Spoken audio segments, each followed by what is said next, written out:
All right, we can go ahead and get started now. So welcome, my name is Kevin Saracino. I am a member of AmeriCorps. I'm serving with Chagrin River Watershed Partners at the moment. And this is a presentation named Planting a Seed. It's going to be presented by Barb Holtz from Ohio Prairie Nursery. Barb joined Ohio Prairie Nursery in 2016 after she retired from the Cleveland Metroparks, where she worked as a naturalist. Beyond naturalist duties, Barb planned, planted, and maintained many interpretive gardens. At Ohio Prairie Nursery, Barb provides outreach and education on the importance of native plants and how to successfully grow natives from seed. She also brings her expertise to the blog and provides content for Ohio Prairie Nursery on a regular basis. Barb's education credentials include a Bachelor of Arts from Wittenberg University in Biology and Art and a master's degree in biology from the University of North Carolina at Charlotte. Okay, I am going to get my PowerPoint up so you all can see it, and hopefully you can right now. Thank you very much for having me today. It is a pleasure to spend time and with Chagrin River Watershed Partners, and hopefully this will encourage all of you to, if you don't already have native plants in your yard, to try and get some in and especially let you know how to do that through seed. So today, my presentation, we're going to go through a few different things. And these are sort of my cues as to what the few important things we're going to talk about. So one is sort of the history of how we got to where we are right now. With our landscaping style that we have. I feel sort of like Sesame Street saying that part of today's presentation is brought to you by the letter P. And lastly, we're going to talk a little bit about plant, what I like to call logos, a little bit about the difference between a native plant and a native var, and how to choose that. So let's start out with just a little bit of history. If you are familiar with this picture, a very famous image, you know that this is from the end of World War II. This is when World War II was over and it was part of that celebration in New York City. The reason I share this is because that's when landscape style that we even have today sort of started in the United States. So around the mid 1940s. And honestly, it hasn't changed much since then. This is the time when the suburbs really started to take off and people sort of had their bungalow, their car in the driveway, and their nice manicured lawn and shrubs around the foundation of their home. And it was just sort of a symbol of we made it, we did it, we have the American dream, or we're working toward the American dream. You know, certainly things financially in the country kind of went downhill a little bit after that, but people still held on to this idea that the nice yard and the house in the suburbs was the beginning, was that symbol of safety, and we made it through. So let's talk a little bit about a really important part of that 1940s to today landscape, and that is the American lawn, and I'm talking about turf grass.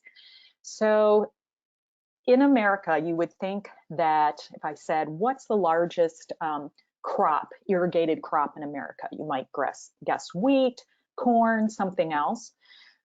But honestly, the thing that we grow most in America is turf grass in the form of lawns in our yards, around companies, city properties, all of that. And if we gathered all of that together, it would be about the size of the state of Texas. We could cover the state of Texas in turf grass. So what else about turf is honestly a little bit disturbing for me in terms of it being our largest crop, if you will, is how much water we use to put on this green stuff that covers most of our properties. And so each day, outdoor irrigation in our country, we use about 9 billion gallons of water. Now I realize where we are right now, and when I look out my window, we're not irrigating anything. It's just snowing out there. We're irrigating it with ice. But in general, when you think about other parts of the country that do not have the snow that we have, still using a fair amount of water. And then this turf, we tend to feel as though, as turf farmers, we need to fertilize it and we need to keep all the bugs out. So we do use about 3 million tons of fertilizer a year and about 30,000 tons of pesticide annually in the United States. And then we also have a lot of small motor machines that we use to take care of our turf crop. And that takes a lot of gasoline. So there's about 800 million gallons of gasoline used each year in mowers and weed whackers and all of those machines.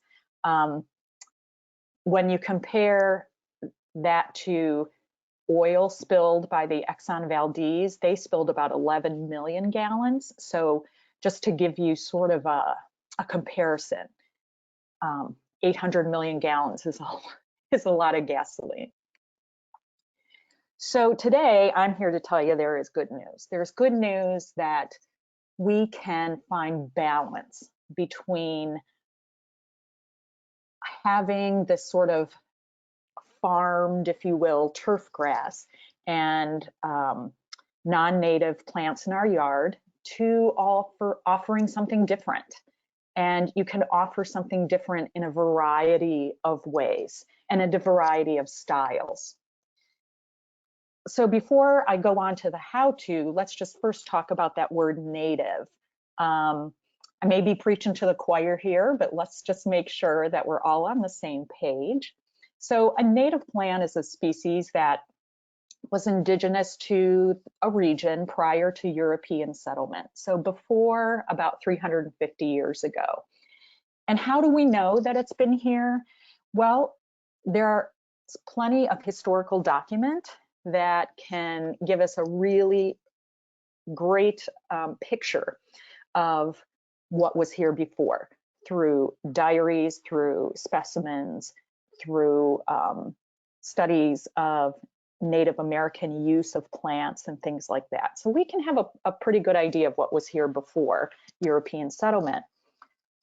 Natives are also plants that are open pollinated. In other words, they are not manipulated for any specific attribute like size, leaf shape, bloom color, anything like that. So open pollination allows for very, very high genetic diversity. Other terms you may have heard are there's non-native and there's non-native invasive. So an example of those might be a non-native could be a dandelion. And people often say, oh, well, dandelions are invasive. They're all over my yard. But non-native, when we use the word invasive, we're talking about a plant that comes into more of a natural area and changes the ability or the flora of a natural area. So here, an example I would give you of a non-native invasive would be like lesser celandine. You know, it comes in and really creates a monoculture and sort of ruins the diversity of a natural area. Dandelions, they're in your lawn, but you don't find them in the middle of the forest or a place like that. So why should we even care about natives? What's the big deal? So I kind of think of this in three different areas: environment, economics, and ethics. So here's three big reasons why natives are important. One thing they do is they increase stormwater control. So now that we live with lawns, which are basically impermeable and a lot of concrete, it's important for us to control water, that non-point pollution that's coming off of the land, and keep it in the ground instead of having it just rush into storm sewers and into the lake. So natives are very, very deep rooted, unlike turfgrass and some of the other non-natives. So they allow for that increased percolation of water into the soil, and also do a fair amount of filtering of any toxins that might be carried within that water. Because they have such deep root systems, and because they have adapted to this area in which we live for a very, very long time, you really do not need to use fertilizers, and you really do not need to put pesticides on them. So that then you don't create this runoff that has become a problem not only in local waterways, but also Lake Erie. So there's environmental and also economic impacts there. To tie into that whole idea of that resource minimization, that you don't need fertilizers, you don't need pesticides. They, again, are used to the water and the seasons and the cold that we have here, the heat that we have in the summer. So you really, once established, do not need to water them a lot. Again, that's important for the environment and your water bill. I'll talk a little bit later about some lawn alternatives, so you don't have, if you take lawn out of commission and put something else in its place, you reduce or have zero mowing. And then that also, all of this reduces maintenance time. So it's gives you more time for enjoyment of what you've created, this landscape you've created, instead of pushing a mower or a weed, or hauling a weed whacker around. And then you are creating habitat, no matter, even if it's just a little pocket garden, you are helping pollinators and birds and mammals and amphibians and reptiles. You are helping the subsoil habitat, all those little creatures that live in the soil that make it rich and make it healthy. And it also gives you sort of a sense of place. Like if I look out my window right now and I had planted a palm tree or a saguaro cactus, I don't live in Arizona, so I can look out my window and see the flora that makes this place unique and makes this place beautiful. So there, to me, that's kind of where that ethics come in, the whole idea of being a partner with the environment rather than being a ruler over the environment. So let's get to the how to, and this is where the letter P comes in. I have 4 different P's that I have come up with to help people understand the best way to have success if they are starting, especially from native seed, to create a native habitat with native plants. So the first P is prep. If you are going to use native seed to, whether it be individual species or one of the mixes that we have created for you, you will need to do some prep work in your landscape. And I cannot stress enough that prep is probably, it's the first one for a reason, because it has to be done. Native seed, to have the best success possible, you need to make sure that the seed doesn't have a lot of competition, that it has good soil contact.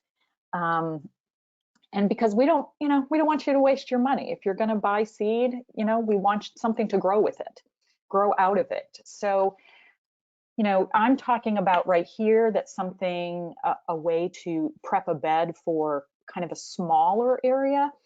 If you're thinking about, I want to create or plant acres of native seed, there are also important ways to prep and do that.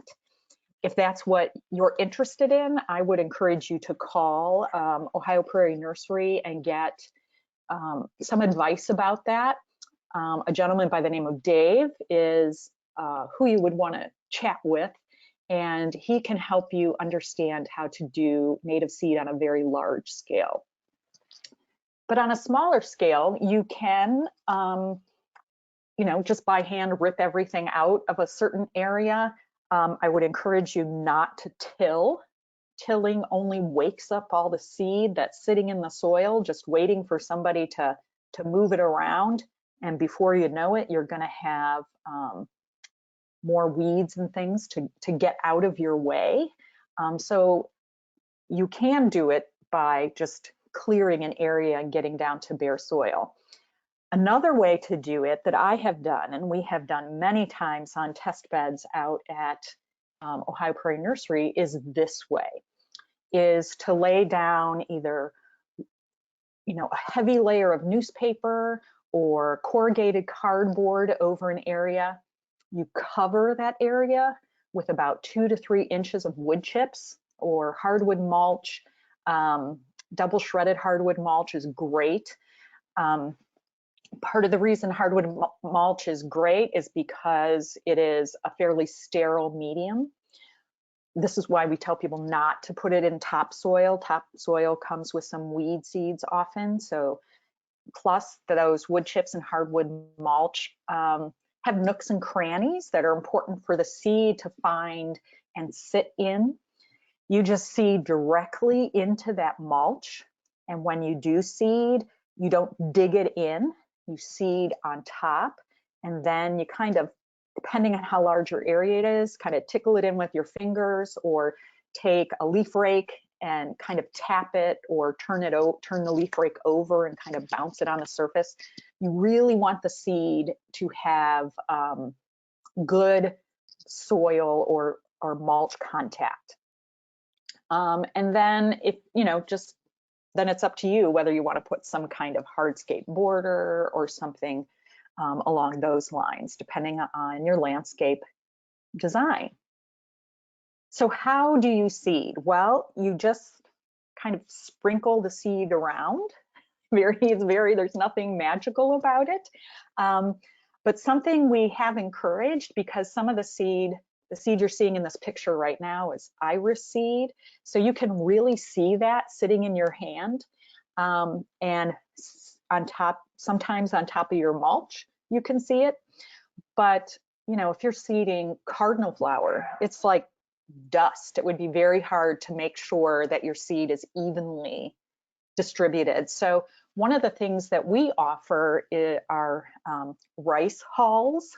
So it's the chaff or the outside of a rice grain that's just after the rice is harvested, this is what's left over. And it makes a great thing to put your seed in, mix it around, and as you can see on the right side of your screen, you can absolutely see where we seeded on top of that brown mulch. And it also, like I said, it helps you make sure your seed is a little more evenly distributed rather than dumped in one spot. Another thing you can use is sand. I would encourage contractor sand instead of play sand. Play sand can get kind of clumpy, and contractor sand has a little bit different, bigger grain to it. So the seed kind of mixes in more evenly. So when do you seed? Well, you have some choices. After your area is prepped, remember that is the most important thing, that seed bank is controlled and you have a blank canvas. You can seed in the spring.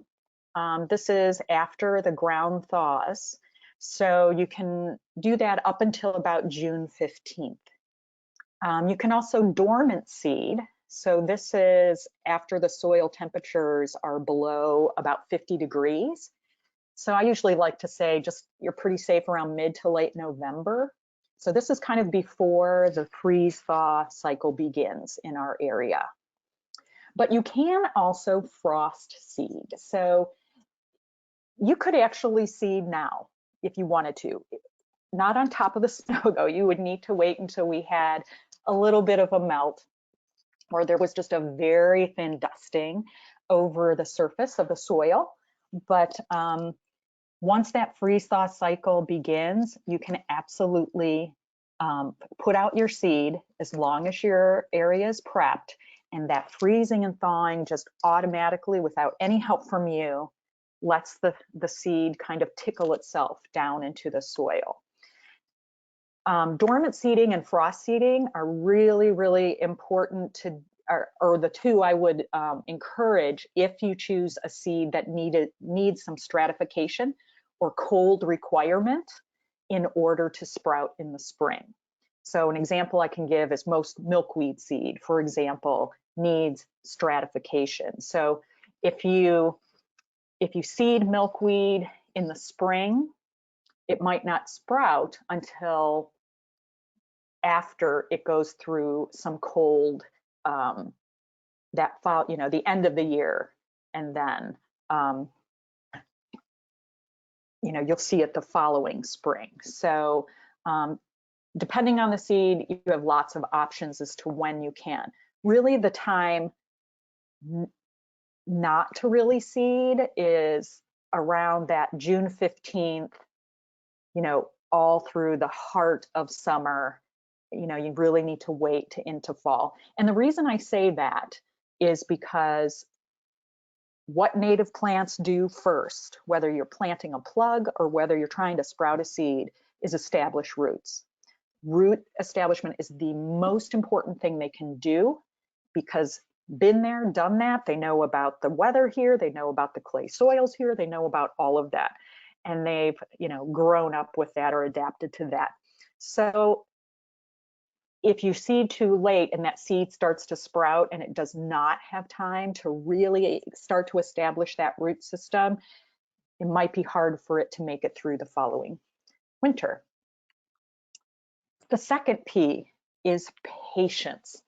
So what that means is, especially starting from seed, and of course all of this is very site dependent, but you really are looking at about 3 seasons, especially looking at the perennials, to get your really, really full picture of the mix or a particular plant that you have seeded. So typically though, annuals, and you'll see one here, this is blanket flower, will bloom in the first year, and the perennials might have some of that green growth. That said, I have seeded in my yard and I have had some perennials, just because of the way the temperature was that year. It liked the spot it was in. I did have some small blooming time in my first year. But I will say that blanket flower, I seeded that in my yard this year and it bloomed well into November. It was awesome. Biennials, as you would think, tend to bloom more in their second year. And perennials, you will get bloom, but when I say bloom third year, I'm saying they will really come into their own. So it's not that you won't see any bloom, but again, that really you'll see them really show their worth by that third year. So the third P is persistence. And every time I look at the slide, I think this slide is probably not encouraging to people, because right now it just says work, work, work, work. Okay, so prep, have some patience with it. And the persistence part is really just about some maintenance. And if anybody ever tells you that native gardening has no maintenance, they are lying to you. Do not believe them, because there is a little maintenance with any kind of gardening, whether it's native or not.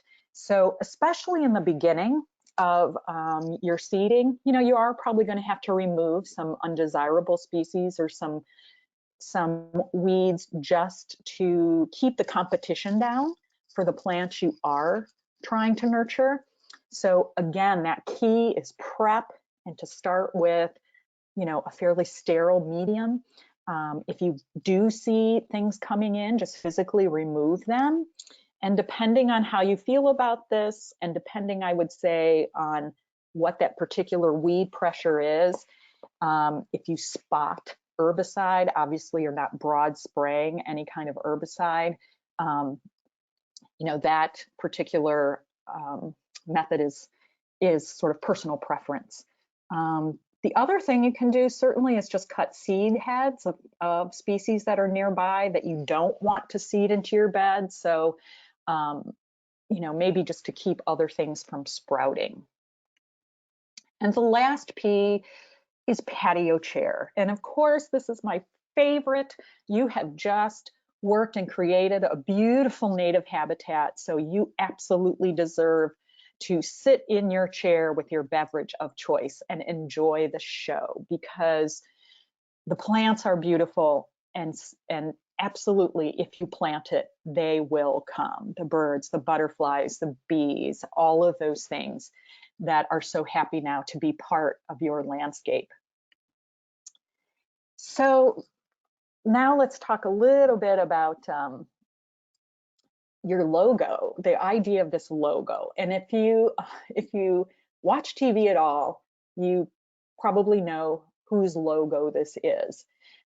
This is Flo from Progressive Insurance. And you know, why do companies have logos? They have logos to give us this visual cue, and even sometimes auditory if they have a good you know, song along with their particular product. They give you this visual cue of, guess what? We're Progressive Insurance, or we're Amazon, or we're McDonald's. You know, we have all been ingrained to know what that logo means. So how does this pertain to native plants? Well, plants have logos too. And here's an example. On your left, you will see purple coneflower. This is Echinacea purpurea, this in its native form. And on your right, I went to a small garden center near my home, and they had Echinacea purpurea in these two kinds of varieties. So if you're not familiar with the term nativar that has kind of come about of a native plant that has been manipulated for a different feature.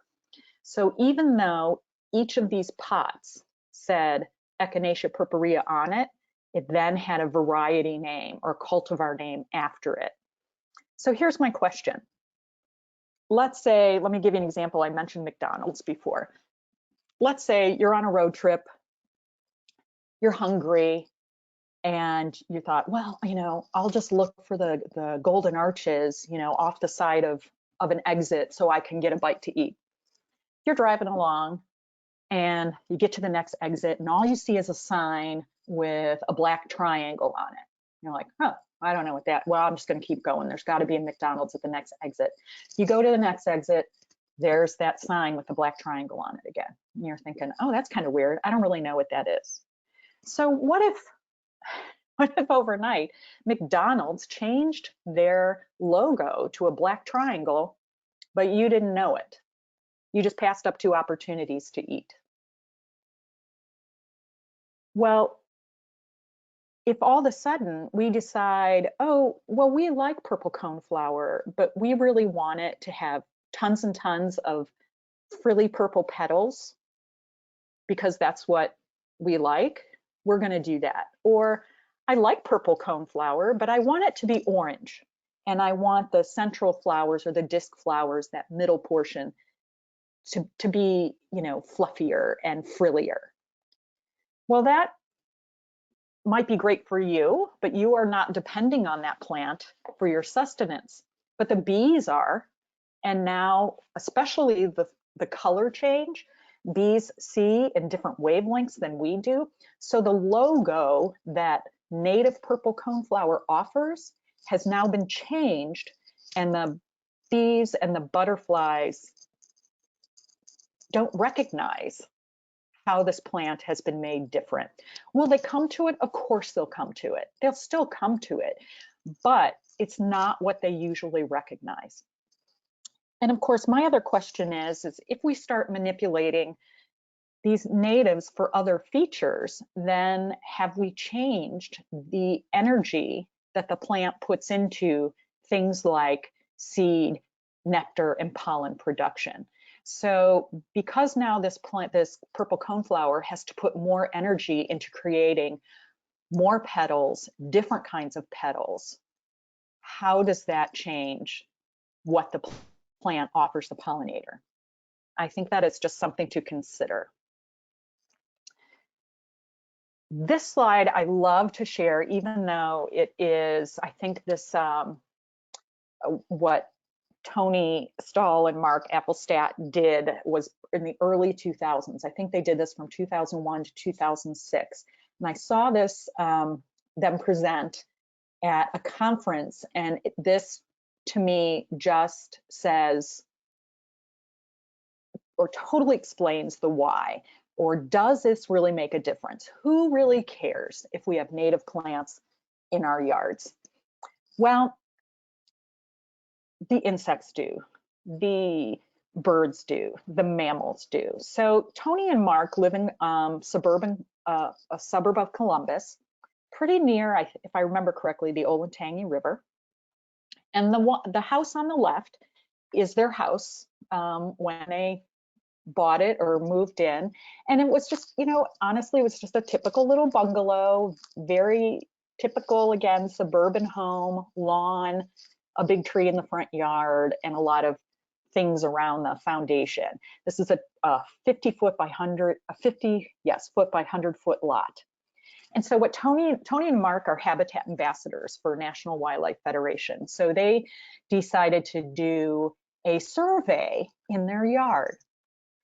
And they had 3 native plants, species of native plants.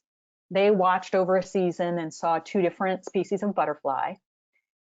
They saw about 13 other kinds of insects. They had a couple species of birds, you know, hang out. And they saw a couple kinds of mammals in their yard. So over the next 5 years, Tony and Mark totally changed their landscape to native plants. And that is what you see on your right. Now, this might not be your style of landscaping, and that's okay. But they did, there's lots of ways to landscape with natives within a lot of different types of styles. So, but to see this comparison was amazing to me. So they did have about 113 different species of native plants in their yard. They did that again over 5 years. The diversity of insects they saw was amazing. 33 different kinds of butterfly, 51 other insects that enjoyed their yard. The bird species just went through the roof, and they even had an aerial photograph of their landscape. So you could see down their street, each little suburban yard. There was kind of a sterile yard, sort of a sterile yard, lots of turf grass, and then boom, there was Mark and Tony's yard.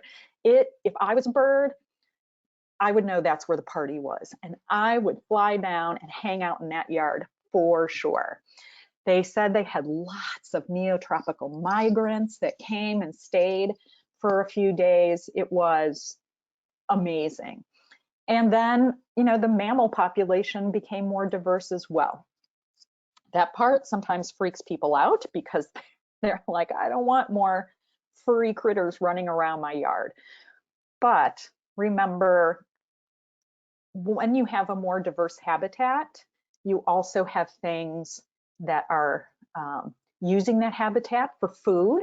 So if you get more mice in your yard, that doesn't mean you're not going to get hawks to help take care of that mouse population as well. So for me, this is the perfect example of, especially those ethics and those environmental reasons, that it is so important to consider natives in your yard. I also, you know, I talked a lot about turf grass, and probably not in a very good light, but there are other ways to have lawn other than your typical turf grass lawn. And Ohio Prairie Nursery, OPN Seed, does offer some of those options. Let me talk about the bottom pictures first. We have 3 different kinds of seeding things that we call Freedom Lawn. These are introduced grasses, different fescues, and some of them have a native component and some of them do not. But Or you can add, in terms of either annuals or other perennials, they are generally sort of bunch grass lawns. So you can add a native component in terms of flowering plants, and it goes in beautifully with this. Freedom Lawn 1 is mostly fescues, but it does have an annual rye component, so that comes up quick and will hold soil so you don't have an erosion problem. It does get a little bit taller, that the rye does, than the fescues, so some people choose not to have that component. Freedom Lawn 2 are the fescues, but it does also have Kentucky bluegrass. So if you like to have kind of more of a mowed lawn, you can really mow any of these, but especially Freedom Lawn 2, the Kentucky bluegrass stays a little low. So when you do mow it, it'll still be green, a little green in between those bunch grass fescues. So that's a great option for if you want it to mow it. The point of it is that it doesn't get, none of it gets very tall, so it should stay within any sort of height ordinance that your city may have. And then Freedom Lawn 3 is fescue only. So it's just those bunch grasses and none of the extra rye to take hold quick or the Kentucky bluegrass that stays a little low. Okay. The ones on the top are some new mixes that we've introduced in our product line, I'd say the last year or two.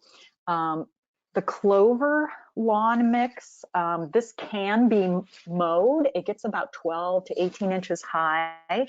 You can kind of let this go a bit. It does have fescue in it as well. So the clover blooms. It's really a lovely alternative than just a lot of turf grass. So these three mixes at the top are especially very pollinator friendly, and that's the point, is that it is something you can still play on, but you can help the pollinators as well. Which brings me to the bee lawn. This lawn is really good if you do have height restrictions in your community. It's about 6 to 12 inches high. This can be mowed down. It's great because with the clover, because those are legumes, so they really help put nitrogen in your soil and keep your soil profile healthy. Dave, who I mentioned before, who I work with, he's done bee lawn in his yard, and he said some of these clovers bloomed into December. He said it was really, really beautiful. And then the flowering lawn mix is, the bee lawn has some fescues in it too, but two of the things that are kind of cool is there is a heal-all is in here, which is a little mint, and also some creeping thyme. So those are just, the pollinators really love this lawn. The flowering lawn mix has fescues, but it also has native grasses as well, and it also has a perennial and annual component to it. So it is taller. It can get up to about 3 feet high, and it is, not something that you're looking to really mow. So just to give you that as an option. Kevin asked me to tell you about a couple of my favorites. I will not dwell crazy on this slide, but I will share with you. It's sort of like when he said, "Can you tell us some of your favorites?" Picking a favorite plant is like saying, which kid is your favorite? It's really, it's really hard to do. But let me share with you some of my favorite perennials. Up here, this is foxglove beard tongue. This is a great plant. I just love bee watching this plant because you can just watch them go in and out of this deep tube flower right here. It is, and I seeded this in my yard, and oh my goodness, it really loved where I seeded it, and it is going strong, and I saw blooms in the first year. This is gray-headed coneflower. To me, this is the quintessential prairie plant. I just love the droop of the petals. I think it creates a really interesting look in terms of design in your landscape. This is common milkweed, and I love common milkweed for its fragrance. It smells so good when it is in full bloom. I used to have this by a kitchen window, and every time I opened the window in the summertime and the wind blew, that smell just filled my whole house. It was wonderful. And of course, you want the monarchs, you got to have the milkweed. They just, they're specialists, they depend upon it. And this is another milkweed, the butterfly weed. Great plant because it stays kind of low. Sometimes people are a little worried about the height of native prairie plants, but this is the one that'll stay a little low for you. I am very attached to purple flowers for some reason. This plant right here is called square stem monkey flower. It is loves to have its feet wet. So if you have a place that is particularly moist, it does get some sun though, this is a great go-to, as is this one. This is probably one of my top 3 favorite plants. This is Ohio spiderwort. It can stand to have its feet a little wet, and mine blooms incessantly. It just keeps coming and coming and coming and coming. I love that plant. A few ones that are a little, in terms of grasses and larger plants. If I was going to choose 2 native grasses to have in my yard, one would be this one, little blue stem. Doesn't get crazy tall. It's a little bit drier than big blue stem, and honestly, it has great fall color. That's one of the things I love about grasses. Native grasses are they do bloom, but they also have this fall color, and this will get, hence its name. It looks a little blue stemmed when it's in its growing season, but then in the fall you can see some red start to come out. And then on the bottom, this middle one, this is called Prairie drop seed. It is sort of a clump grass that grows up so tall and then sort of cascades over. This is a great border grass. It's just beautiful, planted sort of individually on a border or en masse. Back to the top, this is called cup plant. I think everyone should have in their landscape a plant that is not a shrub and not a tree, so a forb, a soft stem plant that is taller than themselves. And cup plant can get 10 feet tall, if not more. And it is just such an awesome wow type of factor in your landscape. Also, the type of bird just went out of my head, goldfinches. Goldfinches love the seeds.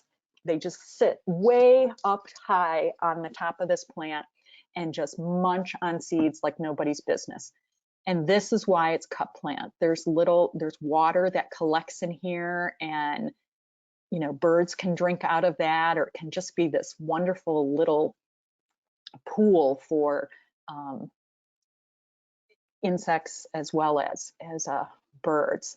And then I cut these stems back and cut them tall, and for the fall and winter, because some of our solitary bees will use these thick stems as places to spend the winter. So it has even purpose after blooming.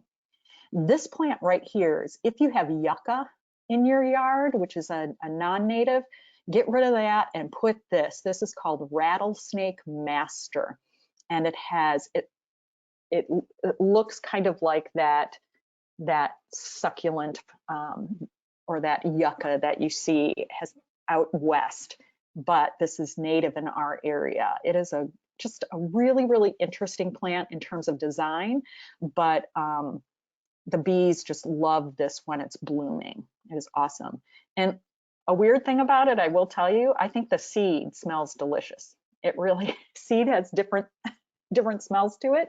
And I really like the smell of the seed. Here's another ironweed, another one of those really tall plants that can just add that pop of color to your design of your yard. And the butterflies just are a magnet. And then it is a magnet for butterflies, I should say. And this is oxeye daisy. Just again, a classic sort of look or big yellow daisy-like flower to have in your yard. Not as tall as some of these other ones that I mentioned, sort of mid-height.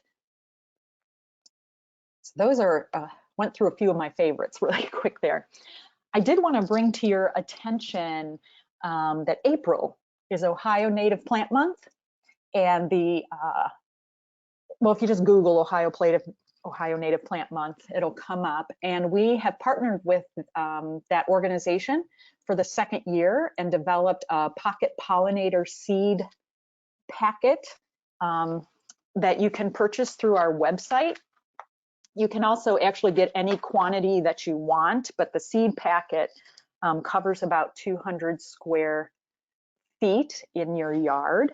One of the things that the Ohio Native Plant Month organization is trying to do is to calculate how many square feet of lawn in our state has been restored to native plant habitat this year. So if you decide you'd like to do a pocket pollinator garden, and especially if you're taking out lawn in order to establish it, then you go to the website and you register that. And they're really, really trying to keep track. This mix does have native grasses. It has lots of native perennials, probably at least 20 to 25 native perennials. And again, those, well, probably more like 30 native perennials and a couple of native grasses. It does require at least 6 hours of sun a day. But it is pretty forgiving and, you know, sort of middle of the road in terms of moisture. It does also have native annuals, so you will get that pop of color that first year, and those native annuals will reseed themselves. So take a look at that and see if it's something you'd be interested in trying in your yard this year and helping take some lawn out of commission. So I always like to conclude, and I guess this is the naturalist in me that always feels that educating others and connecting others to this message is really, really important. I will share with you also that I am a grandmother of 2.5-year-old twins, and I spend a lot of time outside with them. And if there's anything I can teach them, is that water is precious, the land is precious, and the creatures that we share this beautiful area with are also important.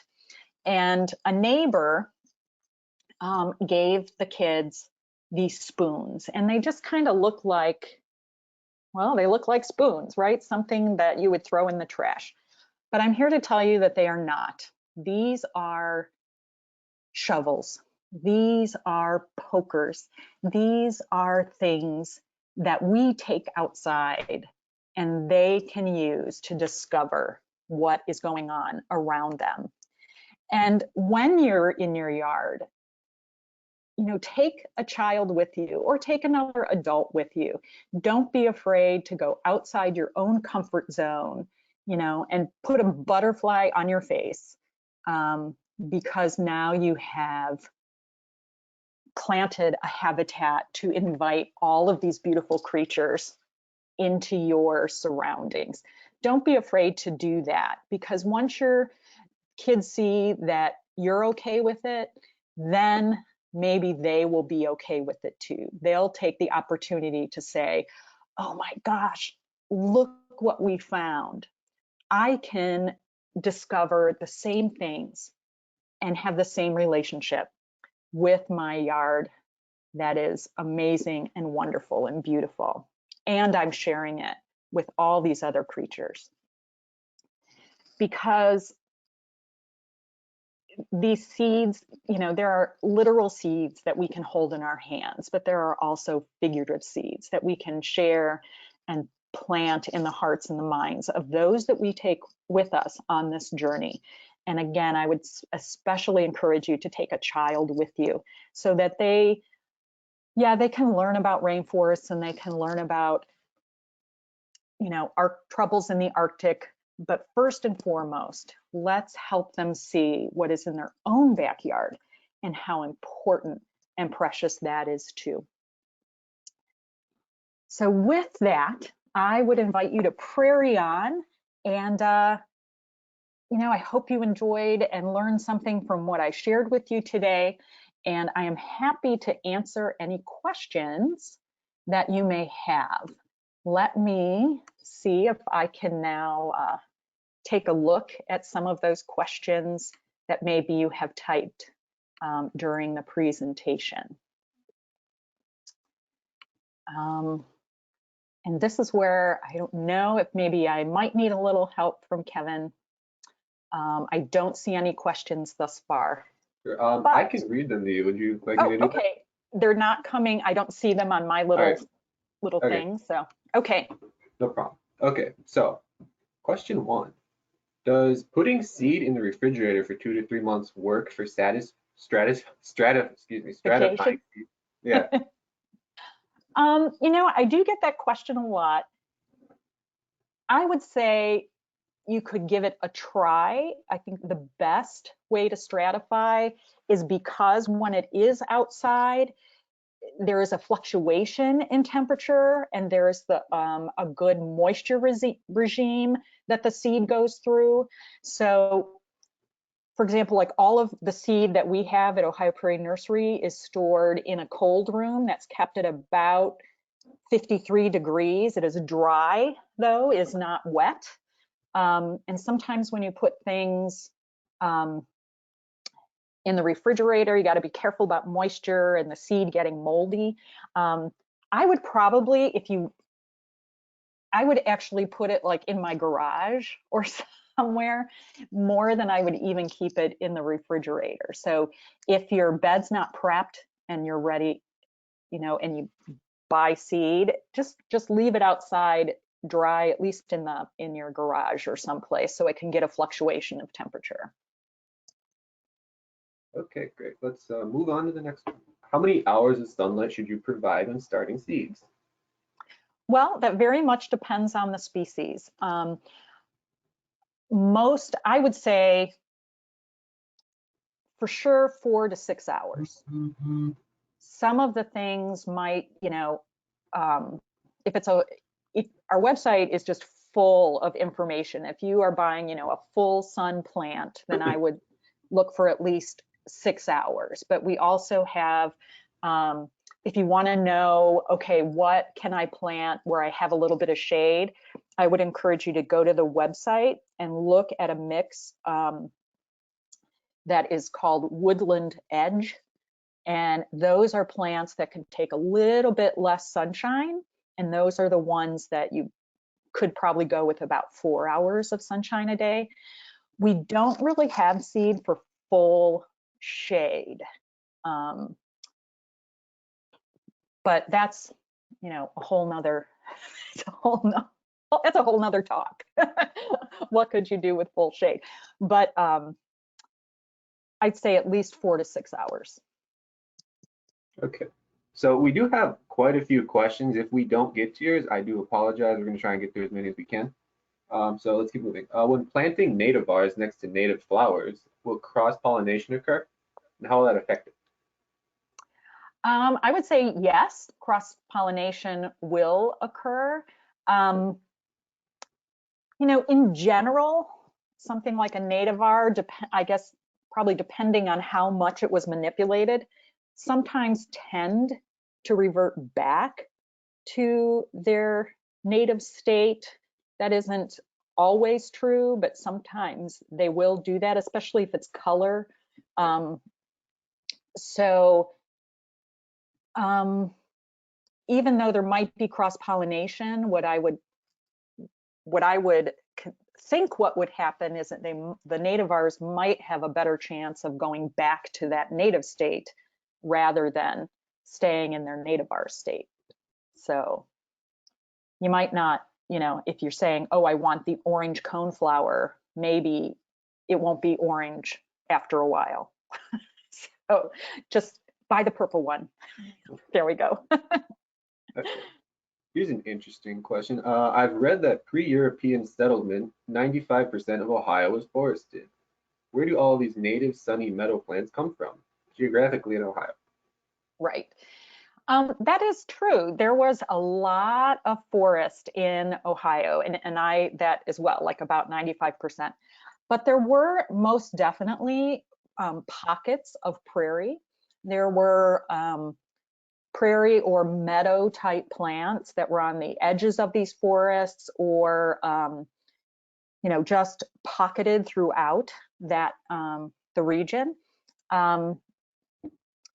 We talked about that seed bank too, that once land starts being cleared, and if historically there were some of these prairie plants that even were pre-glacier, they've just hung out, and once soil started to be disturbed, now they had the ability with all that extra sunlight to be shown. So so there were definitely pocketed areas that supported these kinds of native plants. If I could just interject here a little bit too, when you decide how you would like your how native you want to be, that is a sort of a decision you have to make. I know people that say, I only want local genotype, local genetics in my yard. Well, that's cool. That's very specific. And, you're really going to have to work hard at that. Then there's folks that, you can massage that a little bit and go more with Ohio native. And you can massage that even more and go a little more with ecoregion, like Great Lakes, and maybe just Lake Erie, maybe say, okay, I'm going to go to Lake Michigan, I'm going to go over toward New York. So you can sort of decide, or you do need to decide how I don't want to say how native you want to be, or how close in you want to keep the genetics and the plants that you're going to put in your yard. But again, to go back to the original question, there were definitely pocket prairies, and especially down toward the unglaciated areas of our state, for sure. Okay, next question. A lot of suburban yards are very shady. What are good native plants for shade? I can't get milkweed to grow because of shade. Right, so here's the shade question, right? So what I would say is, I'll tell you what I do, or what I have and have had in shady areas are, I would choose things like some native ferns. They're great, great native ferns. If you want color, I would, spring wildflowers can take some of that shade, but of course then here you are with just, spring interest. Shade, shade is tough. Mostly what I have done are use more shrubs that can handle shade, things like spice bush, things like, what else I'm thinking about my own yard. I have some witch hazel, there's different viburnums that can handle some shade, and then use those ferns and use some of those spring wildflowers to act as ground covers or interest. One of the things I love that stays pretty green also is wild ginger. And it doesn't seem to get eaten very much in my yard. unlike some of the other spring wildflowers. But shade, I believe me, I get it. Shade can be very tough. But that's where, you know, we tend to get a lot of those non-native invasives coming in from the nursery industry, like all the hostas and some of those other ground covers like vinca and non-native pachysandra. There is a native pachysandra. And those plants are really, really tough on native environments.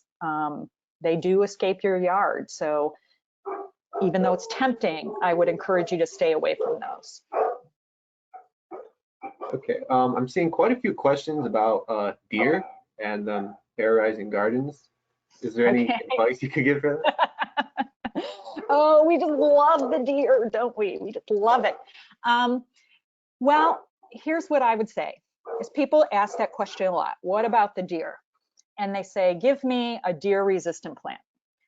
I will tell you, I've been doing this for a very long time, talking about deer-resistant stuff, and quite honestly, I do not believe in deer-resistant plants. And the reason I say that is because the deer in my yard and the deer in your yard have different palates, just like people do. Like I might like Brussels sprouts, Kevin might hate Brussels sprouts. We're both people, but we have different palates, you know? So I could tell you, deer don't eat milkweed. Well, maybe the deer in your yard really kind of don't like milkweed.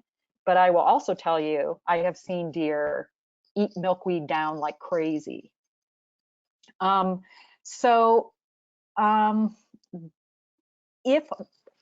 If you have really strong deer pressure in your yard, you might honestly just need to have some kind of physical barrier to keep them out until things establish, especially if you're starting from seed.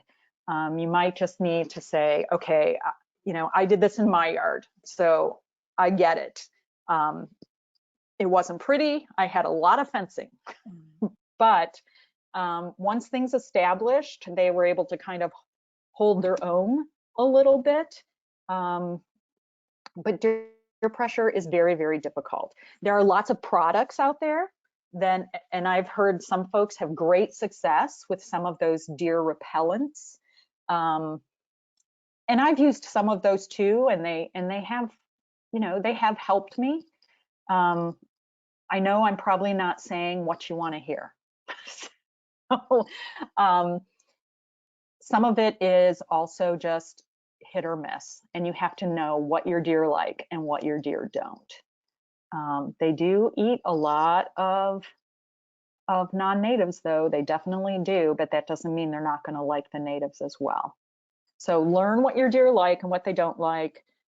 Consider some of the repellents and different things that people have used, and try and create a physical barrier until things get established, is what I would say.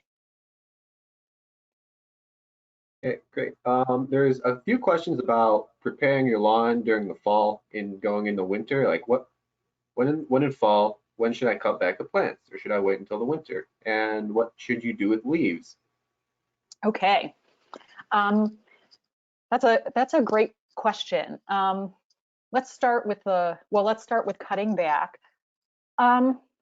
One, you could just not cut them back, because the great thing about native plants is that they offer, you know, sustenance for birds and things over the winter. So I keep seed heads and everything well into fall.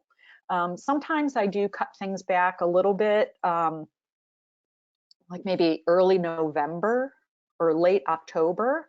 And like I said, that cup plant and some of those thicker stemmed plants that I have in my yard, I definitely cut those back, and I leave those stems for those solitary bees to mine into, and use those as places to spend the winter and kind of, you know, hunker down. There are, you know, things like, I'm thinking of things like the like biennials. I would like my evening primrose, I could already see the leafy the basil leaves all over the ground. So I did cut back those stems just down to the leaves again later in the fall. So just remember, the fruits, the seeds, all of those things are just as good, or I should say it this way, native plants offer things year-round in terms of seed, nest material, all of that. So, but if you do want to clean it up a little bit, wait until late fall. I would wait until late fall. And what do you do with leaves? Leaves are awesome. Leaves are free fertilizer. Leaves offer a blanket of sort of comfort and warmth for those insects that burrow down. And they're also not quite as heavy as a really heavy mulch layer that we tend to put in our landscapes. And that really heavy mulch layer can sometimes be too heavy for some of those, especially solitary bees, to get out of that may go underground. So what I do is I also just mulch them with a mower or something, and then I spread them in beds and I just let them sit as sort of free mulch. Or I just, you know, kind of rake a nice layer into my bed, and then I do in the spring, if it looks really, really heavy, I'll kind of rake a little bit out, but not too early in the spring. Every time I see all of the, you know, the lawn companies out, and in like March, they're raking all the leaves out of everybody's beds. That is too early. If you want to know why you don't have fireflies in your yard, is because we've raked away all of the debris, the natural debris in our yards, and that's how they overwinter and all of that. So leave the leaves. I actually wrote a whole blog on this. If you go to our website, you can look back on blogs, and leave the leaves. Okay, it looks like we have time for maybe one more question. Does Ohio Prairie Nursery have plans to begin stocking seeds for Ohio endangered native plants? Good question. We have not really done that. I would not say that is, it's not that it hasn't been considered, but the hard thing about that, you know, especially from a business standpoint, is one, the seeds are obviously difficult to get. And then it adds a whole nother, you know, kind of wrinkle in a business plan. I know it's been thought of. We haven't done it so far, but it's always sort of on the fringe of consideration, and trying to balance how to get the seeds, the physical cost of getting those seeds, and then the actual cost of the sale of that kind of product. So we are not doing that right now, but like I said, it's always kind of in the back of our minds if we're the right venue to do that. Okay, so it looks like we're coming up on an hour and 15 minutes, so I do want to respect everyone's time and start to wrap this up. So are there any closing remarks you'd like to add, Barb, before we finish up here? Well, what I would say is, if there are, you know, if you do have questions, please don't hesitate to call or email Ohio Prairie Nursery. I mean, we are a small local business, but we are small but mighty, and there is a lot of information on our website. We are happy to talk you through things and give advice. So again, if you call and you happen to get the machine, please leave a message and ask your question. We will absolutely get back to you. And again, thank you so much for inviting us. And I hope everybody had a good time and learned a little something. So thank you.